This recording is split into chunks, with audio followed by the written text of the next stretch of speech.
Witam, dzisiaj taki trochę nietypowy początek, bo nie z ogrodu, tylko z terenu. Zmierzam w kierunku właśnie tego krzewu.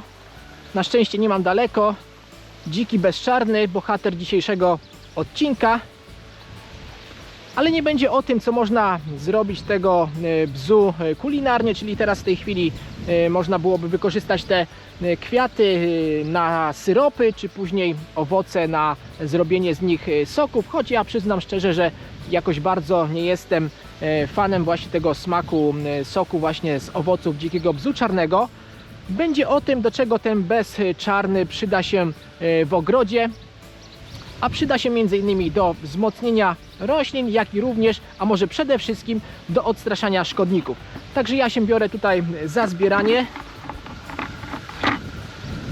tego bzu, ścinam kwiaty razem z tymi młodymi liśćmi, młodymi pędami.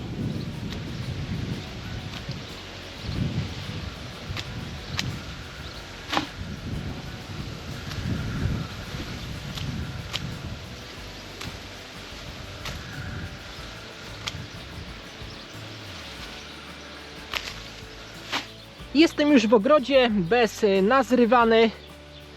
I teraz zanim przystąpię jeszcze do sporządzania z niego preparatów, to można liście właśnie takiego bzu czarnego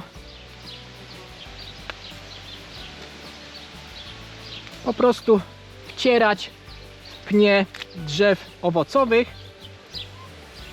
Tutaj widzę, że chodzi larwa biedronki. Wcierać właśnie ten sok z liści w pnie drzew owocowych.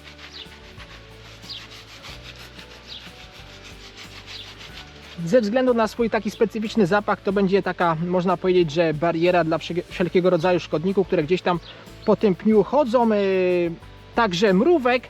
Oczywiście to nie będzie tak efektywne jak właśnie te opaski lepowe, które widzę, że trzeba będzie już wymienić, bo mnóstwo na nich owadów, są mocno zabrudzone, więc na pewno już tak dobrze nie chwytają.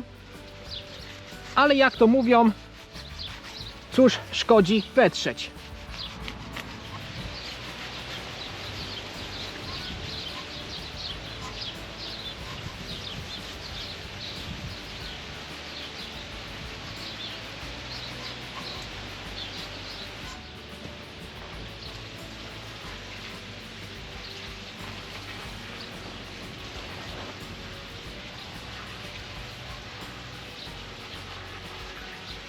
Zebrany dziki bezczarny przełożyłem sobie do innego wiaderka, bo to wiaderko ma pokrywkę, a tutaj pokrywka mocno się jednak przydaje. To jest, można powiedzieć, że taka stworzona tutaj baza do dalszej produkcji preparatów. 1 kg właśnie tych zebranych pędów, liści, kwiatów zalałem 10 litrami wody, deszczówki. Baza, z której można na przykład zrobić wyciąg. Wyciąg, czyli odstawiamy tak jak jest teraz na 24 godziny. Po tym czasie mamy gotowy wyciąg. Odcedzamy go, rozcieńczamy w stosunku 1 do 10 z wodą, czyli jedna część właśnie tego wyciągu z bzu czarnego, 10 części wody. Przelewamy do opryskiwacza i opryskujemy rośliny, które są zaatakowane czy to przez mszyce, czy to przez przędziorki, czy również przez bielinka kapustnika, czyli na przykład opryskujemy sobie takim właśnie wyciągiem kapustę. I to również będzie baza do przygotowania gnojówki, czyli proporcje są takie same, 1 kg ściętych pędów, kwiatów, liści, zalać 10 litrami wody, deszczówki i odstawić tym razem na trochę dłuższy czas, powiedzmy tam te kilka tygodni, żeby się właśnie to wszystko przefermentowało, przerobiło. To być może będą 3 tygodnie, być może będą 2 tygodnie, wszystko zależy od pogody. Jak będzie cieplej, to ta fermentacja będzie przebiegała szybciej, a jak jeszcze dodamy tutaj odrobinę, na przykład około 1 litr takiej już przefermentowanej, gotowej gnojówki, na przykład z pokrzyw, no to ta fermentacja rzeczywiście będzie przebiegała znacznie szybciej, bo ta gnojówka dostanie tutaj takiego, można powiedzieć, że startera w postaci gnojówki, na przykład z pokrzyw. Dobrze również byłoby właśnie przykryć takie wiaderko, żeby gdzieś tam owady nie składały jaj do środka, czy też na przykład gdzieś tam zwierzęta, na przykład psy, do tego wiaderka nie zaglądały. Przykryć, ale też nie za szczelnie, żeby po prostu był tutaj dostęp powietrza. I z takiej gnojówki po tych właśnie kilku tygodniach taką gnojówkę można użyć praktycznie na 3 sposoby. I po pierwsze można tą gnojówkę wykorzystać jako nawóz, czyli rozcieńczamy gnojówkę w stosunku 1 do 10. Znów tutaj jedna część gnojówki, 10 części wody i podlewamy nią nasze rośliny w ogrodzie, czyli warzywa, kwiaty, czy też krzewy owocowe i ozdobne. Dostarczamy im w ten sposób cennych składników odżywczych, bo jak wspominałem, zawierają te liście m.in. sole mineralne, ale również dostarczamy taką gnojówką tych właśnie najpotrzebniejszych pierwiastków, czyli azotu, potasu i fosforu.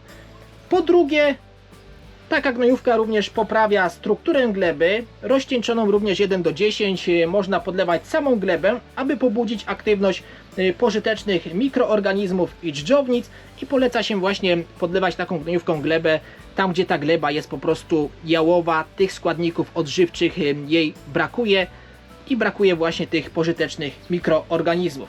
No i po trzecie, i chyba tutaj najważniejsze zastosowanie właśnie takiej gnojówki z dzikiego bzu czarnego, to odstraszanie szkodników, kretów i nornic. I tutaj nierozcieńczoną gnojówkę, czyli taką jak się po prostu przefermentuje w wiaderku, wlewamy bezpośrednio do nor, tych właśnie nornic czy też kopców, właśnie kretów. I ten intensywny zapach, no bo nie da się ukryć, że to wszystko śmierdzi, skutecznie zniechęci gryzonie do dalszego bytowania po prostu w ogrodzie, do dalszego drążenia tych swoich tuneli. Po prostu te gryzonie uciekają, bo nie podoba im się ten zapach. I nawet niedawno był właśnie komentarz pod jednym z moich filmów, ale to chyba dotyczyło filmu o potasowym mydle ogrodniczym, o zastosowaniu mydła ogrodniczego właśnie w ogrodzie. I właśnie osoba tam pisała, że taką gnojówką, właśnie taką gnojówkę jeszcze wzbogaciła, pamiętam, właśnie o to potasowe mydło ogrodnicze, wlewała do właśnie nor, do korytarzy nornic i to rzeczywiście zadziałało odstraszająco na tego szkodnika. A jeśli już wykorzystamy ten bezczarny, czy to właśnie w postaci wyciągu, czy zrobimy gnojówkę, no to te resztki, które nam zostaną, można przeznaczyć na kompost, bo one będą stanowiły cenny dodatek właśnie do kompostu, wzbogacając go w te właśnie składniki odżywcze, a także i będą przyspieszać proces właśnie gdzieś tam te procesy rozkładu w tym kompostowniku. Jeszcze tutaj jedna ważna rzecz a propos jeszcze tego właśnie przykrycia. Gnojówka z dzikiego bzu czarnego intensywnie pachnie, nieprzyjemnie pachnie, no nie oszukujmy się, po prostu śmierdzi, to dość mocno śmierdzi, na tyle, że nie należy jej stawiać gdzieś tam w pobliżu domu, w pobliżu okien. I również tutaj przydaje się ta pokrywka, bo taka gnojówka fermentująca silnie przyciąga muchy, dlatego właśnie warto po prostu przykrywać, żeby tych much nie przyciągać, a i wtedy gdzieś ten zapach nie będzie aż tak tutaj w pobliżu intensywny. Także ja sobie stawiam teraz tą gnojówkę tutaj wśród moich innych gnojówek. Tutaj przykładowo jest gnojówka ze skrzypu już przygotowana, tutaj z pokrzyw. I właśnie a propos jeszcze to troszkę właśnie takiego, można powiedzieć, zaczynu, żeby ta gnojówka szybciej się robiła.